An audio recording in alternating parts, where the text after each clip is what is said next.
6 करने जा रहे हैं, the making of a scientist. So हम इसमें देखेंगे किस तरह से क्या कंट्रीब्यूशन होता है एक साइंटिस्ट को बनने के लिए, क्या क्या चीज़ उसके अंदर क्वालिटी होना चाहिए, और किस तरह से मेहनत करके एक बच्चा इतने बड़े मुकाम पे पहुंचता है। और उस बच्चे का नाम है रिचर्ड एब्राइट। ठीक है, सो हम देखेंगे इस चैप्टर में कैसे एब्राइट इतना बड़ा साइंटिस्ट बनता है। बट उससे पहले अगर आपने मेरे चैनल को सब्सक्राइब नहीं किया तो सब्सक्राइब कर लें, लाइक और शेयर करें, and also press the bell icon so that you get the notification whenever any new videos are uploaded. So let us begin the chapter. At the age of 22, a former Scot of the Year excited the scientific world with a new theory on how cell works. देखो, एक 22 years का बच्चा था जिसने कि पूरा scientific world को excite किया था, साइंटिफिक वर्ल्ड को का अटेंशन ड्रॉ किया था अपनी तरफ। क्यों? उसने एक नया थ्योरी डेवलप किया था कि सेल कैसे काम करता है। सेल मतलब क्या होता है कि सबसे smallest unit of a living being है। रिचर्ड एच एब्राइट, उस बच्चे का क्या नाम था? Richard H एब्राइट, and his college roommate explain the theory in an article in A proceeding and the national academy of science. ठीक है, सो उसने एक्सप्लेन किया था इस थ्योरी को in the proceeding of a national academy of science में। It was the first time that important scientific journal had ever publish the work of a college student. So पहली बार कोई इम्पोर्टेंट साइंटिफिक जर्नल जो था proceeding of the national academy of science, इसमें इस छोटे से बच्चे के बारे में पब्लिश किया गया था। ये पहली बार ऐसा हुआ था। आमतौर पे बड़े बड़े साइंटिस्ट जो कि एज्ड होते हैं, ऐसे साइंटिस्टों का रिसर्च जो है इस पब्लिश होता था इस जर्नल में, और लेकिन पहली बार ऐसा हुआ था। In sports that would be like a making a big league at the age of 15 and hitting a home run your first time at a bat. जब आप बैट कर, तो इस तरह से, यानी कि अगर फुटबॉल में देखें तो आपने एक लीग में आपके हिट करने से आपका टीम जो है जीत गया है, या कोई आपने अपने बैट से फर्स्ट टाइम खेलने का अपने बैट से अपने कंट्री को जिता दिया।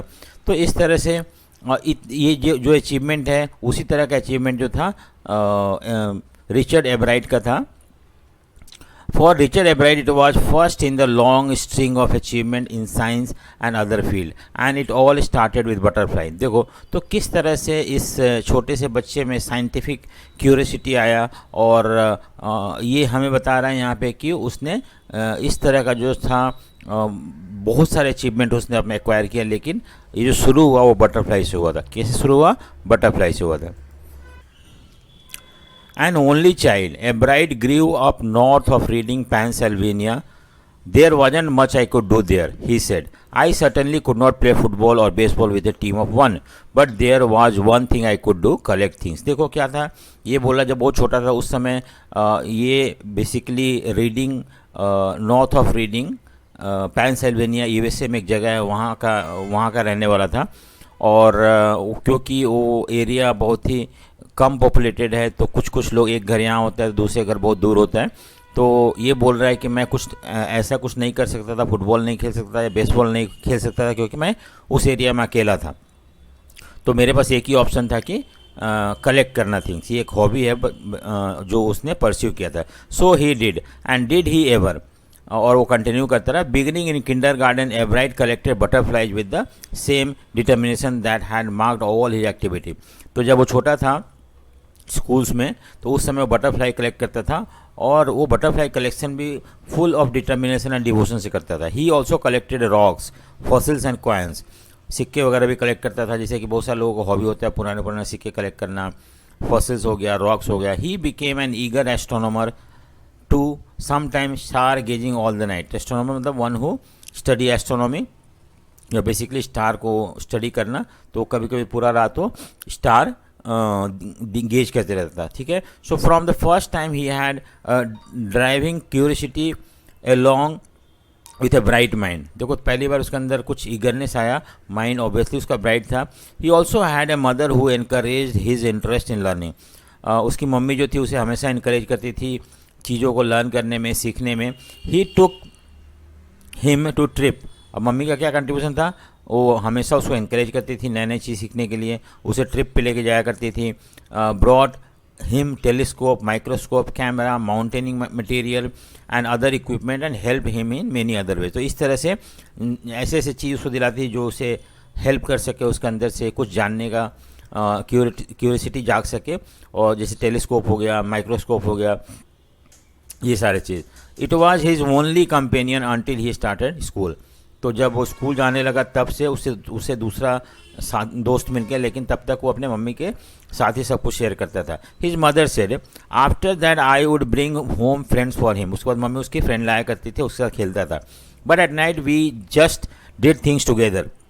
बट रात में उन लोग साथ में ही रहते थे और बातें करते थे। Richie was my whole life after his father's died. वो क्या बोल रहा है कि रिची जो था जब 3rd ग्रेड में था उस समय उसके फादर का डेथ हो गया था, और उसके बाद से वो अपने मम्मी के साथ ही रहता था। She and her son spend almost every evening at the dining room table if he did not have things to do. देखो क्या है, बहुत इंपॉर्टेंट है कि अगर मान लो उस बच्चे को कुछ नहीं होता था करने के लिए, तो उसकी मम्मी कुछ ना कुछ ढूंढती थी उसको करने के लिए। नॉट फिजिकल वर्क, ऐसा काम नहीं जिससे कि मेहनत का काम हो, बल्कि लर्निंग थिंग्स, उसे ऐसा चीज़ ढूंढती थी जिससे वो कुछ सीख सके। His mother said he liked it, और उसे ये पसंद भी था, ऐसी बात नहीं था। ही वांटेड टू लर्न, क्योंकि उसके अंदर वो सीखने का जज्बा था, और को सीखने की वजह से उसने नए नए चीज़ को एक्सेप्ट किया और उसको लर्न करने की कोशिश की। And learn he did. He earn top grade in school. देखो पढ़ने में बहुत अच्छा था और स्कूल में उसे टॉप ग्रेड मिलता था, ठीक है।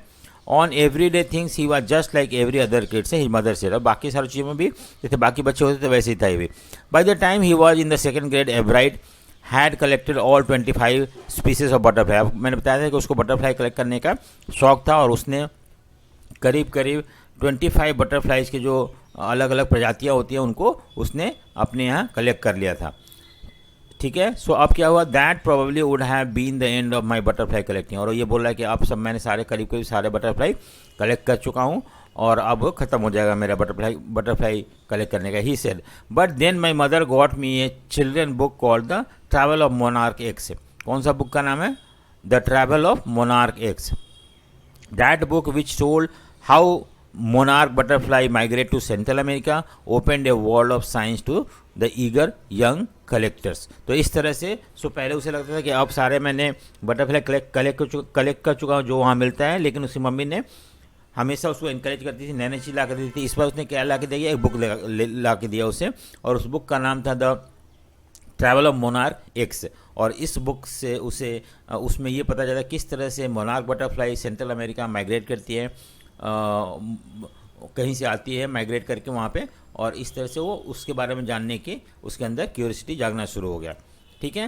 At the end of the book readers were invited to help study butterfly migration. और उसमें उस बुक के लास्ट में ये लिखा होता है कि जो भी इस बुक को पढ़ रहे हैं वो हेल्प करें ये पता लगाने के लिए किस तरह से जो है बटरफ्लाई माइग्रेट करती है। माइग्रेट मतलब मूव करती है।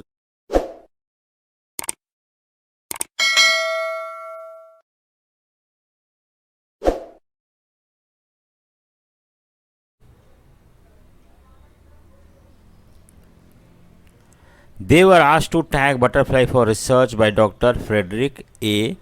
Urquhart, ठीक है, of the university of Toronto. तो इस रिसर्चर के लिए उस बुक में लिखा हुआ था कि जो लोग भी इस तरह का मोनार्क बटरफ्लाई दिखता है तो उसे पकड़ के टैग करके उसको रिलीज कर दे। Ebright mother wrote to doctor Urquhart and soon a bright was attaching light adhesive tag to the wing of monarch. Anyone who found a tagged butterfly was asked to send the tag to Dr.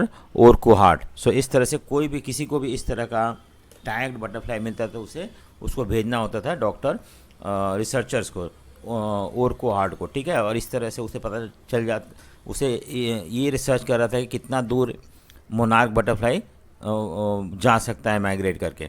अब next हम देखते हैं कि the butterfly collecting season around reading last 6 week in late summer. तो 6 हफ्ते तक ही चलता है, उसके बाद बटरफ्लाई वहाँ नहीं दिखते हैं। If you are going to chase them one by one you won't catch very many. अगर आप एक एक करके पीछे ढूंढने की कोशिश करते हो तो आप उतना सारा बटरफ्लाई नहीं कैच कर सकते हो। So the next step for Ebright was to raise a flock of butterfly. और तो इसने क्या किया कि इसने खुद ही बटरफ्लाई को रेज करना शुरू कर दिया। पालना मतलब खुद ही बटरफ्लाई ब्रीड करना और उसको पालना शुरू कर दिया. He would catch a female monarch, take her eggs and raise them in his basement through their life cycle from egg to caterpillar और to pupa and to adult butterfly. तो इस तरह से वो पालना शुरू कर दिया जब तक कि और जो ये लाइफ साइकिल है बटरफ्लाई का, एग होता है, उसके बाद कैटरपिलर होता है, उसके बाद प्यूपा होता है, देन फाइनली वो एक एडल्ट बटरफ्लाई बन जाता है. ठीक है. Then he would tag the butterflies wing and let them go. और उस तरह से उसने टैग कर इस जो बटरफ्लाई वो पालता था, जब बड़े हो जाते थे तो उसको टैग करके उसको रिलीज कर देता था. For several years his basement was home two thousands of monarch in different stage of development. और इस तरह से उसका जो बेसमेंट था वो एक ऐसा जगह बन गया जहाँ पे उसने बहुत सारे मोनार्क बटरफ्लाई को पालना शुरू कर दिया. ठीक है. देखो, eventually I begin to lose interest in tagging butterfly. लेकिन धीरे धीरे उसको बटरफ्लाई को टैग करने में इंटरेस्ट खत्म हो गया. क्यों खत्म हो गया?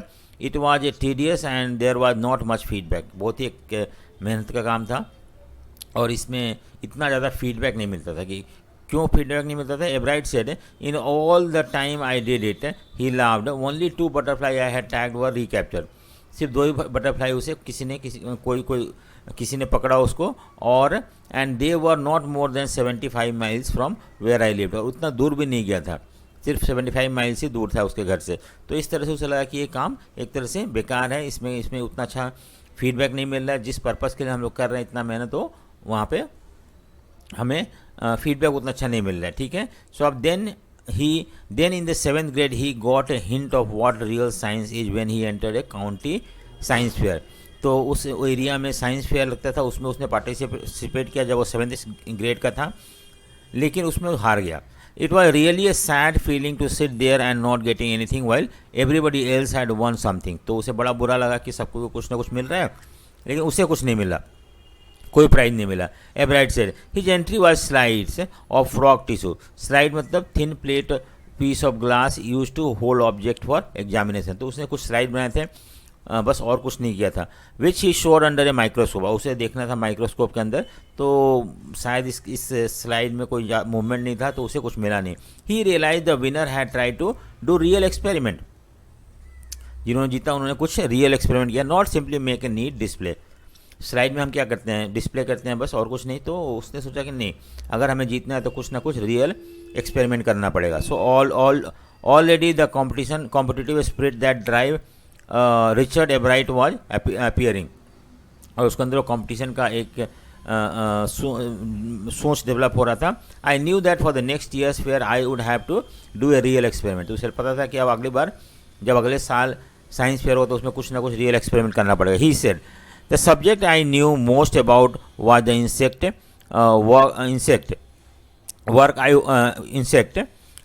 work I had been doing in the past several years. और इंसेक्ट के बारे में उसे जानता था क्योंकि उसी के ऊपर बहुत सालों से वो काम कर रहा था, उसी को रिसर्च कर रहा था उसी के ऊपर. सो अब सोचा कि इसी के ऊपर कुछ करते हैं. So he wrote to doctor Urquhart for ideas and back came a stack of suggestion for experiment. और जब उसने पूछा रिसर्चर से, डॉक्टर ओरकुहार्ट से, कि क्या करूं मैं अगले साल साइंस फेयर में, तो बहुत सारे आइडिया मिला. Those kept Ebright busy all through his schools and led to prize project in the county and international science fair. और इस तरह से उसे बहुत सारे प्राइज मिले.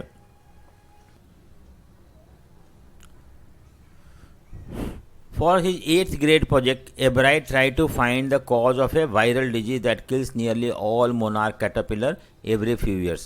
तो उसे पता था कि बहुत सारे कैटरपिलर जो हैं, मोनार्क कैटरपिलर जो हैं, तितली हैं जो मर जाती हैं मे बी एवरी ईयर और एवरी फ्यू ईयर में. और उसे ऐसा लगता था कि उसे कोई वायरल डिजीज होता है जिसकी वजह से मर जाती है. तो डिजीज़ का कारण क्या है ये पता करने के लिए उसने कोशिश किया. एब्राइट thought the disease might be caused और कैरिड बाई ए बीटल. उसे लगता था कि बीटल जो होते हैं उनसे कोई वो डिजीज़, वायरल डिजीज जो था वो बटरफ्लाई को हो जाता होगा, मोनार्क को हो जाता होगा. तो इस तरह से उसने इस चीज़ को समझने की कोशिश करी. He try raising caterpillar in the presence of a beetle. I did not get any real result he said, but I went ahead and showed that I had tried the experiment, this time I won. तो इस बार ऐसा बात नहीं था कि ये पता चला कि हाँ जो ये मोनार्क होता है वो बीटल्स के से डिजीज स्प्रेड होता है, ये पता नहीं लगा पाया या रिजल्ट ऐसा नहीं आया, लेकिन फिर भी उसने शो किया कि मैंने कोशिश किया इस चीज़ को ऐसे जानने के लिए, और उसकी वजह से उसे प्राइज मिला। ठीक है। सो the next year the science fair project was testing the theory that the viceroy butterfly copy monarch. एक अलग कंसेप्ट उसने लिया कि क्या वाइसरॉय जो है वो मोनार्क को कॉपी करता है। वाइसरॉय भी एक बटरफ्लाई है और मोनार्क भी एक बटरफ्लाई है, तो वाइसरॉय क्यों कॉपी करता है मोनार्क को। The theory was that the viceroy look like monarch. Viceroy और मोनार्क करीब करीब एक जैसा दिखते हैं। Because monarch does not taste good to bird, viceroy on the other hand do taste good to bird. So the more they look like monarch, the less likely they are to become the bird dinner.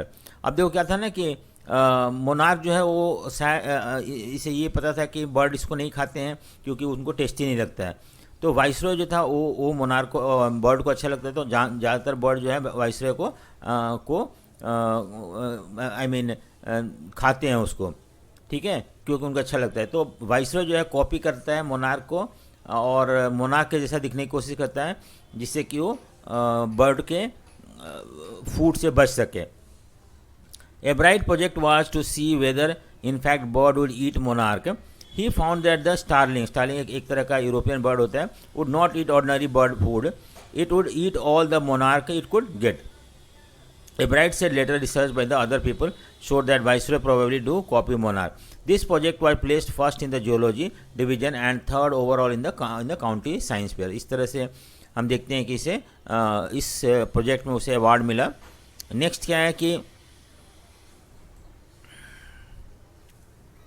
ठीक है, so in the school second year in high school Richard Ebright begin the research that led to discovery of unknown insect hormones. Indirectly it also led to the new theory on the life of cells. So उसने कुछ I mean butterfly पे या monarch पे कुछ hormones जो थे hormones आते थे उसको डिस्कवर किया उसने, और इसी हार्मोन्स की वजह से फाइनली वो थ्योरी ऑफ सेल को डेवलप कर पाया। हम देखते हैं हार्मोन्स क्या था क्या नहीं है और किस तरह से उसे हेल्प किया थ्योरी ऑफ सेल को डेवलप करने में। तो question he try to answer was simple. क्या क्वेश्चन था? What is the purpose of the 12 tiny gold spot on a monarch pupa. Monarch pupa जो है, प्यूपा मतलब मैंने बताया था ना बटरफ्लाई का लाइफ साइकिल होता है, उसके अंदर एक से प्यूपा होता है। तो जब बटरफ्लाई अपने लाइफ साइकिल के प्रोसेस में होता है उस समय उसके ऊपर उसके विंग के ऊपर छोटे छोटे 12 गोल्ड स्पॉट होते हैं। इस तरह का स्पॉट होता है, ठीक है, गोल्ड स्पॉट होता है उसके अंदर। ये जानने की कोशिश है कि इसका क्या कारण है, क्या ये ऑर्नामेंटल है या सिर्फ अट्रैक्टिव दिखने के लिए है या इसका कुछ और पर्पस है। To find the answer, a bright and other excellent science student first had to build a device that showed that the spot were producing a hormone necessary for the butterfly full development. तो उसने क्या किया, एक ऐसा device develop किया जिससे कि ये देख सके कि जो हार्मोन्स है आई मीन जो ब्लैक गोल्ड स्पॉट है उससे कुछ हार्मोन्स प्रोड्यूस हो रहा है और जो हार्मोन्स उस बटरफ्लाई को डेवलप होने के लिए फुल डेवलपमेंट के लिए हेल्प करता है। तो ये उसे पहले ये पता लगाना था। This project one a bright first place in the county fair and entry into the international science and engineering fair में। तो इससे ये जब इसने शो किया कि हाँ उसमें से कुछ हार्मोन्स आता है और जो येलो स्पॉट है गोल्ड स्पॉट है और वो हार्मोन जो है बटरफ्लाई के फुल डेवलपमेंट के लिए हेल्प करता है, तो उसे इस बात के लिए भी उसे इस प्रोजेक्ट के लिए भी उसे अवार्ड मिला। There he won third prize in zoology. He also got a chance to work during the summer at the entomology laboratory of the Walter Reed Army Institute of Research. तो बाद में जो बच्चों को अच्छा रैंक मिलता था उसे लेबोरेटरी में वर्क करने को परमिशन दिया जाता था और इसे परमिशन मिला तो वहाँ उसने बहुत कुछ सीखा। At high school junior, Richard Ebright continued his advanced experiment on the monarch pupa और उस पर एक्सपेरिमेंट करता रहा। That year his project won first place in the international science fair and gave him another chance to work in the army laboratory. और next year जब उसे फिर से प्राइज मिला, फर्स्ट प्राइज मिला, तो उसे आर्मी लेबोरेटरी में काम करने का मौका मिला। In his senior years he went a step further. अब क्या हुआ उसने और थोड़ा आगे बढ़ा उसने। He grew cells from the monarch wing in a culture and so that the cell would divide and develop into a normal butterfly wing scales only if they were fed the hormones from the gold spot. तो क्या उसने prove किया कि जो उसने cell ग्रू किया monarch के wing से कल्चर में, देखो कल्चर मतलब growing of cells in a control situation, और उसके बाद उसने ये बताने की कोशिश करी कि अगर सेल को हम प्रॉपर हार्मोन से फीड करते हैं तो वो सेल जो है एक प्रॉपरली बटरफ्लाई ग्रो हो जाएगा। सो इस प्रोजेक्ट के बाद जूलॉजी में इंटरनेशनल साइंस फेयर में उसे प्राइज वन किया। He spend the summer after graduation doing fresh further work at the army laboratory, और इस तरह से फिर से उसे मौका मिला आर्मी लेबोरेटरी में काम करने के लिए, और वहाँ पे उसने और ज़्यादा डेवलप किया इसको। The following summer after his freshman years at Harvard University, Ebright went back to the laboratory, a laboratory for Department of Agriculture, and did more work on the hormones from the gold sport. उसने फिर से और ज़्यादा research किया उसके ऊपर laboratory में जाके। Using the laboratory sophisticated instrument he was able to identify the hormones chemical structure. उसके बाद उसने लेबोरेटरी का जो लेटेस्ट इंस्ट्रूमेंट थे उस इंस्ट्रूमेंट की हेल्प से उसने हार्मोन्स का केमिकल स्ट्रक्चर डेवलप किया। A year and a half later during his junior year, Ebright got the idea for his new theory. उसके बाद वहाँ पे उसे नया थ्योरी का आइडिया मिला सेल ठीक है, सेल लाइफ के बारे में। It came while he was looking at X-ray photo of the chemical structure of hormones. मैंने बताया ना कि उसने जो केमिकल स्ट्रक्चर को स्टडी करने की कोशिश करी, और उसने उस केमिकल स्ट्रक्चर का उसने एक्सरे फोटो लिया, एंड फाइनली उसको जब स्टडी किया तो उसने finally he discovered the chemical structure of the hormones. When he saw those photo, Ebright did not shout eureka और even I have got it, जो कि आमतौर पे जब कोई चीज़ मिलता है बहुत मेहनत के बाद तो लोग शाउट करते हैं, ऐसा कुछ उसने शाउट नहीं किया। But he believe that along with his finding about insect hormones, the photos gave him the answer to one of the biology puzzle, how the cell can read the blueprint of its DNA. उसके बाद क्या हुआ कि उसने उससे एक और चीज़ पता लगाया कि किस तरह से जो हार्मोन्स है उसका एक्चुअली एक पजल था बायोलॉजी में, इसका आंसर अभी तक किसी ने नहीं ढूंढ पाया था कि सेल से हम कैसे किसी इंसान का डीएनए का ब्लूप्रिंट निकाल सकते हैं, और इससे ये पता चला। So DNA is the substances in the nucleus of the cell that control heredity, और उससे हमें ये पता लगता है कि डीएनए जो क्या होता है कि एक सब्सटेंसेस होता है न्यूक्लियस ऑफ द सेल में, जिससे कि हम हेरिडिटी को कंट्रोल कर सकते हैं। It determine the forms and the function of the cell, this DNA is the blueprint of life. DNA से हमें पता चलता है कि लाइफ का क्या किस तरह का चीज़ आप इनहेरिट कर रहे हो, ये उसे इस रिसर्च से पता चला। अब देखो, Ebright and his college roommate James R Wang worked all the night drawing pictures and constructing the plastic model of the molecules to show how it could happen. Together they later wrote the paper that explain the theory. बाद में उन्होंने इस चीज़ को अच्छे से study किया, उसका plastic model बनाया, और फिर उन्होंने इस थ्योरी को एक्सप्लेन करने की कोशिश करी इन फ्रंट ऑफ एवरीबडी। ठीक है, surprisingly no one who knew him, Richard Ebright graduated from the Harvard with highest honour. कोई नहीं जानता है कि उसने सबसे हाईएस्ट ऑनर मिला था उसे हार्वर्ड यूनिवर्सिटी में, second in his class. Out of 1,510 students, he was second in the class. That is another achievement that he had in the Harvard University. Ebright went on to become a graduate student researcher at Harvard Medical School. There he began doing experiment to test his theory. बाद में जब Harvard medical school में पढ़ा था वहाँ उसने अपने theory को टेस्ट किया, और टेस्ट करने के बाद if the theory prove correct, और उसे ऐसा था कि अगर उसका थ्योरी सही होता है तो it will be a big step towards understanding the process of life, और अगर उसका थ्योरी सही होता है तो हम लाइफ के प्रोसेस को समझने में ज़्यादा आसान होगा। It might also lead to new idea for the preventing some type of cancer and other disease, और इससे हम कुछ कैंसर को हम प्रिवेंट कर सकते हैं और कुछ अदर डिजीज को प्रिवेंट कर सकते हैं अगर उसका थ्योरी सक्सेसफुल हुआ तो। All of this is possible because Ebright scientific curiosity. ये कैसे हो पाया? क्योंकि उसके अंदर डिजायर था to know more and more of something. His high school research into the purpose of spot on the monarch pupa eventually led him to the theory about the cell, और इस तरह से उसने सेल का theory को Richard Ebright has been interested in science since he first began collecting butterflies, but not so deeply that he hasn't time for other interest. देखो, ऐसा बात नहीं था, बहुत उसे साइंस में इंटरेस्ट था, लेकिन इसका मतलब ये नहीं था कि उसने बाकी सारी चीज़ को छोड़ दिया था, और भी बहुत सारी चीज़ में उसे इंटरेस्ट था। Ebright also become a champion debater मतलब डिबेट करने वाला बन गया था, पब्लिक स्पीकर था, एंड ए गुड कैनोइस्ट था, यानी कि a person who paddle a small boat, तो ये भी उसे आता था। ऑल राउंड आउटडोर पर्सन था। He is also an expert photographer particularly of nature and scientific exhibit, तो इस तरह से वो फोटोग्राफर भी था जो नेचर का फोटोग्राफी करता था प्लस साइंस एग्जीबिशन का फोटोग्राफी किया करता था। In his high school Richard एब्राइट was straight a student because learning was easy. He turn a lot of his energy towards debating, क्योंकि जब छोटा था तो उस समय वो साइंस उसे बहुत अच्छा लगता था और उसे लर्निंग इतना मुश्किल नहीं था, तो आसानी से लर्न कर लेता था, अच्छा से पढ़ाई कर लेता था, कम टाइम में ज़्यादा पढ़ लेता था। इसकी वजह से उसने अपना एनर्जी और टाइम जो था दूसरी चीज़ों में लगाना शुरू किया, डिबेट में and model United Nation club. He also found someone to admire, Richard A Weherier. ठीक है, सो Richard A Weherier, his school studies teacher and advisor to both club. Mr. Veherer was the perfect person for me then. He opened my mind to new idea. तो SSC teacher जो थे वेहरर थे, उन्होंने इसको एक नए नए आइडियाज़ वगैरह थे और इन्होंने बहुत इंपॉर्टेंट रोल प्ले किया था इसके स्टूडेंट लाइफ में, जिससे कि इसको नए नए चीज़ जानने या नए नए चीज़ सीखने में हेल्प मिला था उसका। Richard would always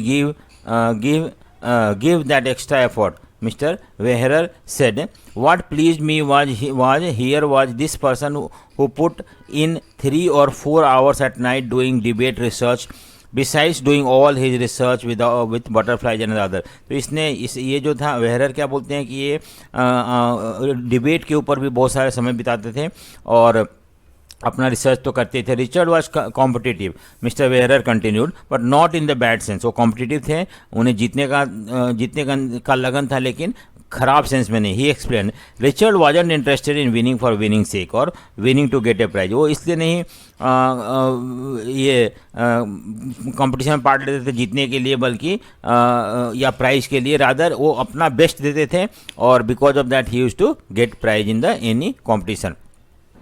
and that is one of the ingredients in making of a scientist. और ये सबसे इंपॉर्टेंट होता है कि आप अपना बेस्ट दो, और अगर कोई अपना बेस्ट देता है तो automatically he can achieve anything, even he can become a scientist also. Start with a first rate mind and curiosity and mix in will to win for the right reason. Ebright has these quality.